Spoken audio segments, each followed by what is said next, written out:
समंदर के किनारे एक ऊंचा पर्वत था। उस पर्वत की ऊंचाई पर एक कुरेज ने 17 अंडे दिए।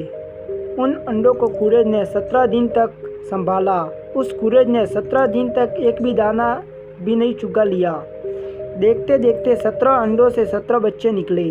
तब वह अपने बच्चों के लिए दाने की खोज में उड़ी। उड़ते उड़ते उसे एक तोते की पाख जैसा हरा भरा ज्वार का खेत नजर आया। वह रोजाना उस खेत में अपने बच्चों के लिए दाने ले जाने लगी। खेत का मालिक लोभी था। उसने सोचा कि यह कुरीद तो हमेशा बिगाड़ करती है, उसे पकड़ना चाहिए। एक दिन उसने ज्वार के पौधे पौधे पर गुड़ की पात का लेप कर दिया। कुरज दाना चुगने के लिए खेत में उतरी तो चिपक गई। कुरज उड़ने के लिए चटपटाने लगी तो किसान ने आकर उसे पकड़ लिया, उसे खेजड़ी पर बांध दिया। कुछ समय के बाद भेड़ चराने वाला गडरिया उधर से निकला। फटफटाहट करती हुई कुरेज ने करुण स्वर में गडेरिये से विनती की। कुरेज की विनती सुनकर गडेरिये को दया आ गई। उसने खेत के मालिक से कहा, चाट कर अच्छी सी एक भेड़ ले ले और इस निरह कुरेज को छोड़ दे। खेत का मालिक लोभी था। उसने कहा, सारा का सारा रेवड़ दे तो छोड़ू। गडेरिये ने कहा, मैं तो नौकर हूँ, लेनी हो तो एक भेड़ ले ले, इससे अधिक देना मेरे हाथ की बात नहीं है। उसने काफ़ी निहोरे किए पर खेत का मालिक नहीं माना। कुछ देर बाद गायों का एक बड़ा झुंड आया। कुरेज ने वैसे ही करुण स्वर से विनती की।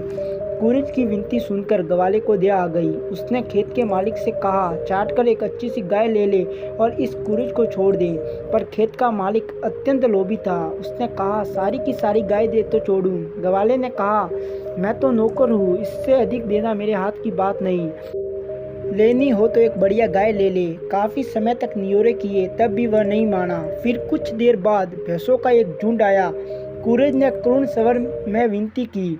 कुरेज की यह विनती सुनकर भैंसों के ग्वाले के हृदय में दया उमड़ पड़ी। उसने खेत के मालिक से कहा, चाट कर बढ़िया सी एक भैंस ले ले और इस बंदी कुरेज को छोड़ दे। पर खेत का मालिक बड़ा ही लालची था। उसने कहा, सारी की सारी भैंस दे तो इसे छोड़ूं। तब ग्वाले ने कहा, मैं तो एक मामूली नौकर हूँ, इससे अधिक देना मेरे हाथ की बात नहीं है, लेनी हो तो एक उम्दा भैंस ले ले। बहुत देर तक नियोरे किए पर वह नहीं माना सो नहीं माना।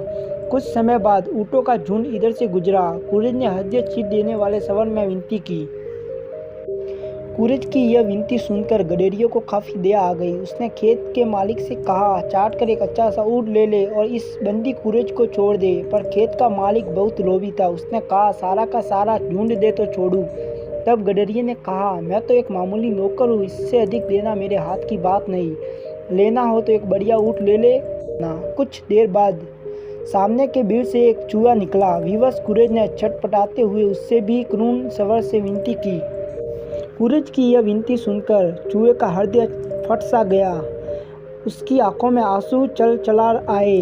खेत के मालिक पर उसे बहुत क्रोध आया। फिर भी उसने संयत स्वर में कहा, यदि तू इस कुरेज को छोड़ दे तो तुझे मैं सोने की एक माला दूंगा, पूरे 108 मनकों की है। सोने के चमकते पीले रंग से खेत के मालिक की आंखें चौंधिया सी गई। बोला, मैंने किसी की बात नहीं मानी, अड़ा रहा, पर तेरे कहना तो मानना ही पड़ेगा। किंतु केवल सोने की माला से काम नहीं चलने वाला। सोने का एक बाजोटा व सोने का एक वजनी मुकुट भी दे तो इसे कुरेज को छोड़ूं। इसने मेरे खेत में कितना बिगाड़ा किया, तुम इसका अंदाज़ा नहीं लगा सकते। चूहे ने कहा, तू कहे तो ये तीनों चीज़ देने में मुझे कोई ऐतराज़ नहीं, मेरे कुछ भी घाटा नहीं पड़ेगा, पर कुरेज को पहले छोड़, मुझे तेरा विश्वास नहीं। खेत के मालिक ने ज़्यादा हट किया तो चूहे ने बिल के पास वे तीनों चीज़ें लाकर रख दी। खेत का मालिक खुशी से बावला हो गया। उसने उसी पल कुरेज को छोड़ दिया। कुरेज तो छूटते ही ऊपर आकाश में उड़ गई। खेत का मालिक सोने की तीनों चीज़ों को लेने के लिए उधर लपका ही था कि होशियार चूहा उन तीनों चीज़ों को लेकर बिल में घुस गया। पैरों से बिल के बाहर धूल चटाते हुए कहने लगा, सोने के बदले धूल ले, सोने के बदले धूल। खेत का मालिक मुंह उतारकर आकाश में उड़ती हुई कुरेज को एकटक देखता रहा। अब क्या उपाय हो सकता था? कुरेज तो आकाश में उड़कर अदृश्य हो गई और चूहा पाताल में अदृश्य हो